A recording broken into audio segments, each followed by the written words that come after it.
गोपी का बेटा आकाश उससे जिद कर रहा था। माँ माँ, आप मुझे पहले की तरह हले वाले रसगुल्ले खिला दो ना। गोपी उसे बड़े प्यार से समझाती है कि अरे उसमें बहुत ज्यादा टाइम लगता है बेटा, वो सब नानी के यहाँ हम हर रोज खाते थे। अब तो तुम्हारी गर्मियों की छुट्टियां खत्म हो गई, तो अब तुम जिद मत करो ना। तो आकाश जिद करने लगता है, कहता है कि नहीं नहीं, मुझे हले रसगुल्ले खाने। तभी उसकी सास अमृता वहां पर आकर पूछने लगती है, अरे बहू क्या हुआ, तुम पोते को क्यों गुस्सा कर रही हो, क्यों उसे बार बार रुलाती रहती हो।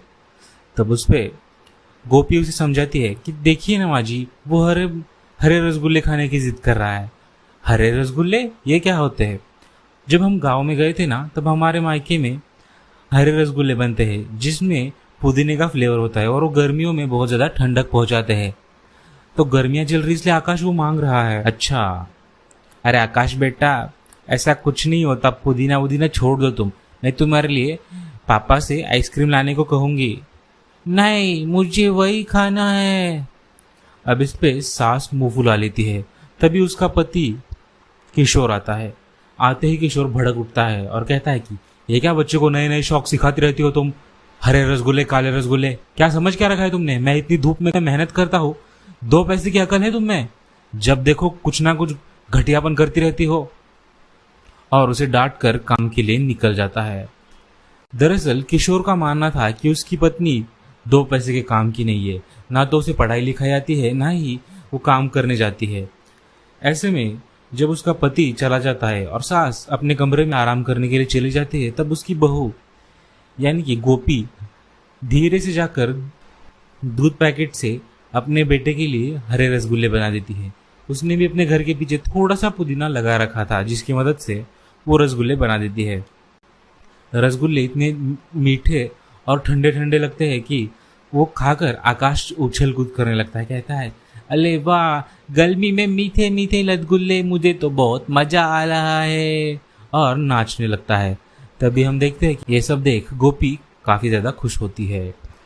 अब गुस्से में पति घर से तो चला जाता है, लेकिन जाते वक्त उसे ये नहीं पता था कि गर्मी बढ़ती जा रही है और वो जो दिहाड़ी का काम कर रहा था उसमें उसकी हालत और ज्यादा बिगड़ने वाली है। किशोर हर रोज की तरह आज भी काम कर रहा था, लेकिन सूरज हर रोज से ज्यादा आज गर्म था, और गर्मी इतनी बढ़ गई थी कि मानो हर किसी का खून उबलने लगे। और देखते ही देखते वो वहां पर बेहोश होकर गिरने के बाद उसे बहुत सारी चोट भी आती है। मालिक उसे हॉस्पिटल में एम्बुलेंस की मदद से भेज देते हैं।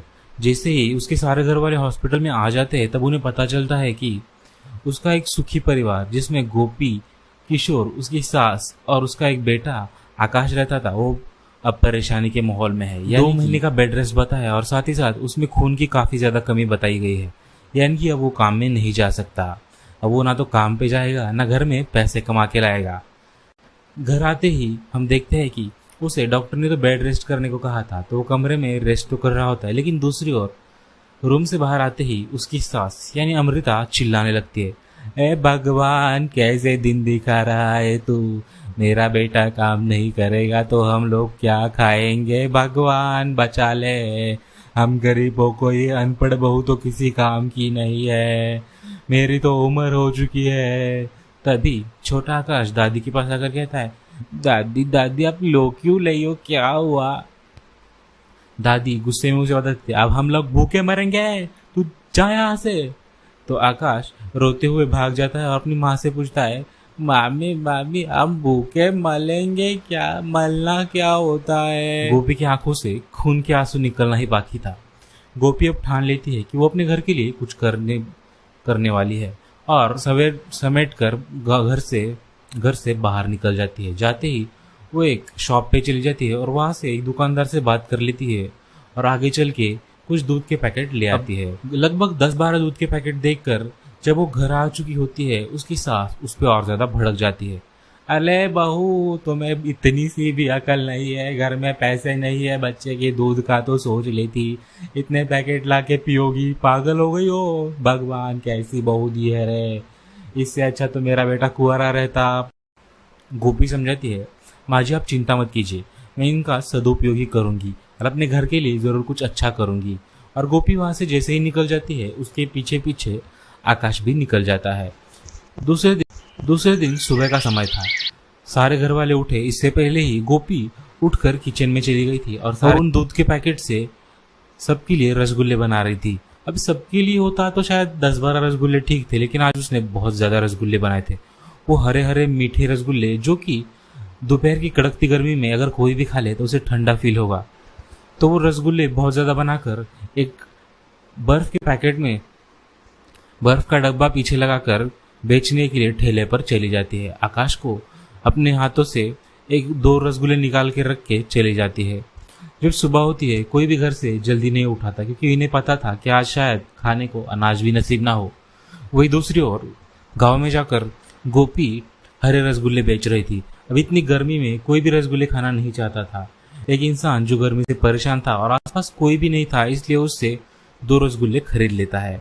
अब सिर्फ केवल 5 रुपए की 2 रसगुल्ले देखकर वो कहता है अरे इसमें क्या ही होगा, और जैसे ही वो खाता है उसे ठंडा लगने लगता है।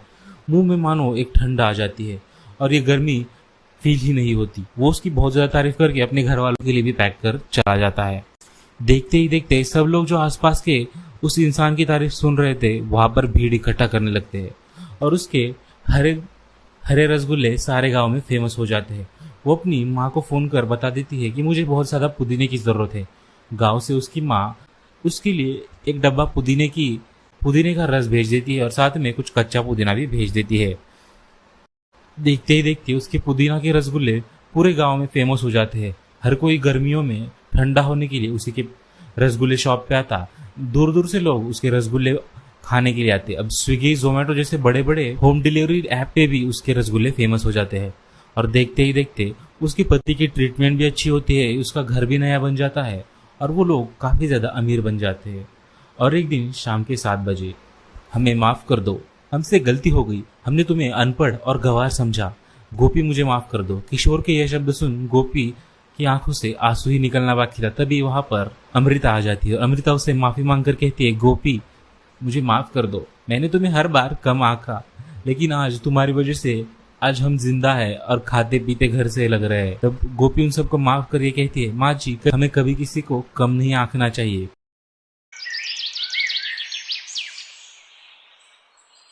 सोमवार का दिन था। शाम के 6 बजे थे।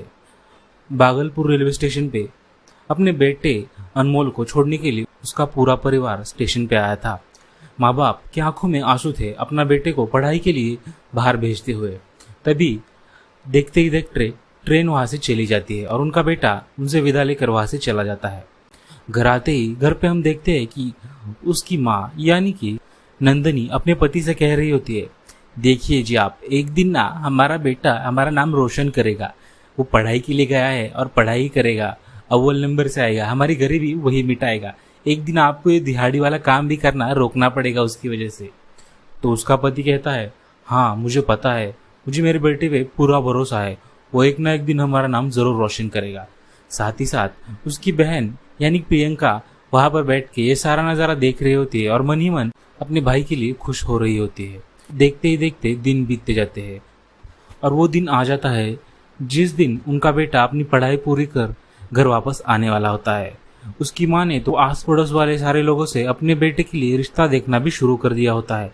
अब उसका बेटा पढ़ लिख कर ग्रेजुएट बाबू बन के जो आ रहा है और उसे अच्छी खासी कोई ना कोई तो नौकरी मिल ही जाएगी। अब उसका पिताजी भी काम ठीक से नहीं कर रहा होता है क्योंकि दिहाड़ी पे उसे ना तो ज्यादा पैसे मिलते और दिन रात सुबह शाम धूप हो बारिश हो काम तो करना पड़ता था। अब ये सारी बातों से घर वाले खुश तो थे, लेकिन अचानक से उनके दरवाजे पे एक आवाज आती है माँ मैं आ गया हूँ। अब ये आवाज सुनते ही नंदिनी भागते हुए वहां पे चली जाती है और देखती है और उसके होश उड़ जाते हैं। दरअसल नंदिनी का बेटा यानी कि अनमोल शादी करके आया था और शादी कोई मामूली नहीं बल्कि शहर की एक मॉडर्न लड़की लारा से करके आया था।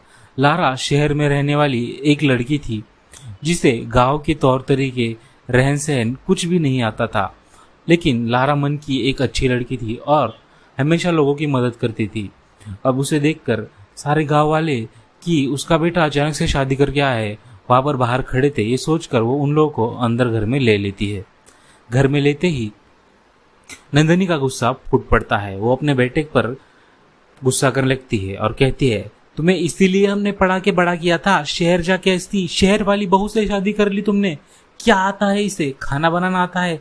गांव के हमारे रीति रिवाज कुछ भी नहीं आता। अरे माँ, आप देखो तो सही, लारा बहुत अच्छी लड़की है। वो गांव वाली नहीं है, शायद उसे उतना अच्छा खाना बनाना नहीं आता होगा, लेकिन लारा मन की बहुत अच्छी है और उसे लोगों की मदद करना बहुत पसंद है। मुझे इससे ही प्यार है और मैं लारा से ही शादी करना चाहता था हमेशा से। पूरे कॉलेज में हम दोनों एक साथ रहते थे। तो उसकी माँ उस पे और ज्यादा भड़क जाती है और कहती है कि ठीक है, अब लारा जो बनाएगी ना वो खा लेना, उठपटांग पास्ता वास्ता सब, और गुस्से में वहां से चली जाती है। अब उसकी अपनी पत्नी के साथ उसका पति भी गुस्से में उसके साथ चला जाता है। अब अंदर रूम में हम देखते हैं कि लारा वहां पर परेशान होकर बैठी होती है। लारा कहती है कि अनमोल, अब मैं क्या करूंगी? इनको अगर मेरे हाथ का खाना नहीं पसंद आया, तुम्हें तो पता ही है मुझे कुछ बनाना आता ही नहीं है, मुझे शायद शादी ही नहीं करनी चाहिए थी। मैंने तुम्हारे लिए बहुत सारी परेशानियां खड़ी कर दी है। तभी अनमोल उसे समझाकर कहता है, लारा, मैं तुमसे प्यार करता हूँ। खाना बनाना, काम करना, ये सारी तो मामूली चीजें हैं। आज नहीं तो कल तुम तो सीख भी जाओगी। लारा उसे कहती है कि तुम्हें तो पता ही है मैं कितनी स्लो हूँ खाना बनाने में, मुझे नहीं लगता मैं आसानी से सीख जाऊंगी। तो कहता है, हर चीज आसान होने से पहले मुश्किल होती है, तुम सीख जाओगी। और वैसे भी तुम्हें एक चीज बनानी तो आती है। तो लारा पूछती है, क्या? तो उसे बताता है कि मैगी बनाना, और वो दोनों हंसने लगते हैं। देखते ही देखते में दिन रात बीत जाती है। दूसरे दिन सुबह जब लारा का पहला किचन का दिन था, यानी कि पहली रसोई थी, तो रसोई में वो जाती है और सबके लिए खाना बनाने लगती है। तो यहाँ पर घर वाले परेशान होकर बैठे थे और सोच रहे होते हैं कि ये मुझे लगता है हमें गर्म पानी का सूप बना के ही खिलाएगी, वैसे भी इसे कुछ आता ही नहीं होगा। तो हम देखते हैं कि ननद कहती है, माँ आप भाभी पे इतना गुस्सा क्यों कर रही है? आपको पता है ना, भैया उससे प्यार करते हैं, उन दोनों की शादी हो गई है, अब हमें उसे एक्सेप्ट करना ही पड़ेगा। अब उसकी माँ उस पर भी भड़क जाती है और कहती है, तुम्हें जितना बोला गया है ना उतना करो, चुपचाप वो सूप पियो। तुम्हारी भाभी अब जो बना के लाएगी ना गर्म पानी सूप के नाम पे, वो पीती बैठो पूरा दिन। और गुस्से में मुंह लाल हो जाता है। तब कुछ ही देर में वहां पर लारा आ जाती है। लारा ने सबके लिए मैगी बनाई होती है। मैगी देखते ही उस पर नंदिनी भड़क जाती, कहती, वाह वाह, मैगी, पहली रसोई पे क्या किया है बहू ने? मैगी। आस पड़ोस वाले लोग देखेंगे तो हमारे मुंह पे चप्पल मारेंगे, क्या कैसी बहू लाया है रे अनमोल, इसलिए पढ़ा लिखा था, इसलिए तुझ पे हमने इतनी सारी सेविंग्स लगाकर पढ़ने के लिए भेजा था। और गुस्से में वहां से उठ के चली जाती है। ससुर अपनी बहू को बुरा ना लगे इसलिए थोड़ी सी मैगी खाने की एक्टिंग कर लेता है और बाद में वो हाथ जोड़कर वहां से चला जाता है। तो दूसरी ओर उसे सपोर्ट करती हुई उसकी ननद प्रियंका मैगी खा लेती है और कहती है कि भाभी कुछ भी कहो, मैगी तो आपने सच में अच्छी बनाई है, मैं फेक तारीफ नहीं कर रही। और उसने सेविंग में से जो 10-15 रुपए बचे थे वो अपनी भाभी को नेक के रूप में दे देती है। समय ऐसे ही बीतता जाता है और एक दिन घर पर परेशान हुआ ससुर आ जाता है और कहता है कि नंदिनी, मेरी नौकरी चली गई, अब मुझे नहीं पता हम क्या करेंगे। तो वहां पर अनमोल कहता है, अरे पिताजी आप चिंता क्यों कर रहे हैं, मैं नौकरी ढूंढ रहा हूँ ना, कुछ ही दिनों में मेरी नौकरी लग जाएगी, वैसे भी आपको काम करने की कोई जरूरत नहीं है। नंदिनी थोड़ी सी शांत हो जाती है, लेकिन 2 दिन 3 दिन 1 हफ्ता बीत जाता है, इन दोनों को भी नौकरी नहीं मिलती। घर का राशन खत्म होने को आया होता है और सारे घर वाले परेशान होते हैं कि खाने के लिए घर में तो कुछ है नहीं, पड़ोसियों से भी मांग नहीं सकते। तो इतने में अपनी बहू को बाहर जाता देख नंदिनी कहती है, और ये मैडम चली घूमने। बाहर जाती है और सुनार की दुकान में चली जाती है और आते वक्त अपने साथ एक बहुत बड़े थैले में लगभग 200 रुपए की मैगी भर के ले आती है। घर आते ही उसकी सास उस पर भड़क जाती है, अरे बहू, घर में खाने के लिए अनाज का दाना नहीं और तू मैगी लेके आई है, कैसी बुद्धि है भगवान, इससे अच्छा तो मुझे उठा ही लेता। और फूट फूट कर रोने लगती है। तभी उस पे उसकी बहू उसे समझाती है, माँ जी आप मुझ पर विश्वास तो रखिए, मैंने मैगी सोच समझ के ही लाई होगी ना। और अंदर अपने रूम में चली जाती है। दूसरे दिन सुबह का वक्त था और मैगी बेचने के लिए ठेला लेकर लारा चली जाती हुए। घर में कोई उठता इससे पहले ही सारी तैयारी करके मसाले और ठेला जो उसने भाड़े पे लिया था वो लेके वहां से चली जाती है। गांव में जाते ही 10 बजे तक पहुंच जाती है और वहां पर एक बच्चा कहता है, अरे चीज वाली मैगी, और अपनी माँ से जिद करता है कि उसे वो मैगी खानी है। देखते ही देखते वहां पर भीड़ जमा होने लगती है। 1 घंटे के अंदर उसकी सारी की सारी मैगी बिक जाती है। 200 रुपए की मैगी 650 रुपए में बिक चुकी थी। थोड़ा सा सोना जो उसने गिरवी रख के 1000 रुपए लिए थे उधार, उनमें से ठेले का रेंट, ये सब देकर आज उसके पास 500 रुपए बचे थे। अब ये 500 रुपए पूरे लेकर वो अपने घर जाती है। जाते वक्त घर वालों के लिए खाना लेकर घर जाती है, और घर जाते ही सारे लोग उसे देखकर दंग रह जाते हैं। 11 बजे हर कोई लेट उठा था, क्योंकि उन्हें पता था खाने में शायद उन्हें आज अनाज का दाना भी ना नसीब हो। तभी उनकी बहू उनके सामने 5 पकवान लगा देती है और कहती है, जब आपकी मॉडर्न बहू आपके पास है तो आपको खाने के लिए सोचने की कोई जरूरत नहीं है। तो घर वाले चौंक जाते हैं और उससे पूछते हैं कि ये सब कैसे हुआ। तो वो बताती है कि उसने मैगी बेचना शुरू किया है। गांव में चीज मैगी किसी को नहीं पता, और हर कोई उसकी चीज मैगी, जो कि सिर्फ एक 20 रुपए की प्लेट है, खाने के लिए पागल हो चुका है। और वो अपनी सास से कहती है, माँ जी मुझे आपकी मदद चाहिए, बहुत सारे मसाले और सब्जियां काटने के लिए मैं अकेली कम पड़ जाती हूँ, क्या आप मुझे काट कर देंगी सुबह सुबह। तो उसकी सास अब डायरेक्टली उससे माफी भी नहीं मांग पा रही थी, और उस गुस्सा भी नहीं आ रहा था, इसलिए उसे हाँ करके मुंह झुका लेती है। तब हम देखते हैं कि वक्त पर वक्त बीतना जाता है, और 2-3 दिन में उसकी मैगी पूरे गांव में फेमस हो जाती है। वो एक दिन 1000 रुपए की मैगी लेकर रिस्क लेने जाती है, और उसकी 1000 रुपए की मैगी भी सिर्फ 2-2.5 घंटे में पूरी बिक जाती है, और साथ ही साथ 2000 का मुनाफा भी हो जाता है। घर आते ही वो सारे घर वालों को कहती है कि हमें इस बिजनेस को आगे बढ़ाना चाहिए, और वो सारे मिलके उसकी मदद करते ही पैर पे पंख बांध के वक्त बीतने लगता है, और उनका पूरा परिवार बहुत ज्यादा अमीर हो जाता है।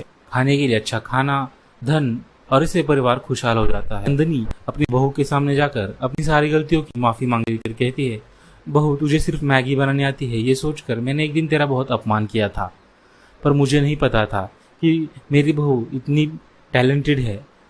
और सारे घर वाले बातें सुनकर खुश हो जाते हैं, और वो अपनी बहू को गले लगा लेती है।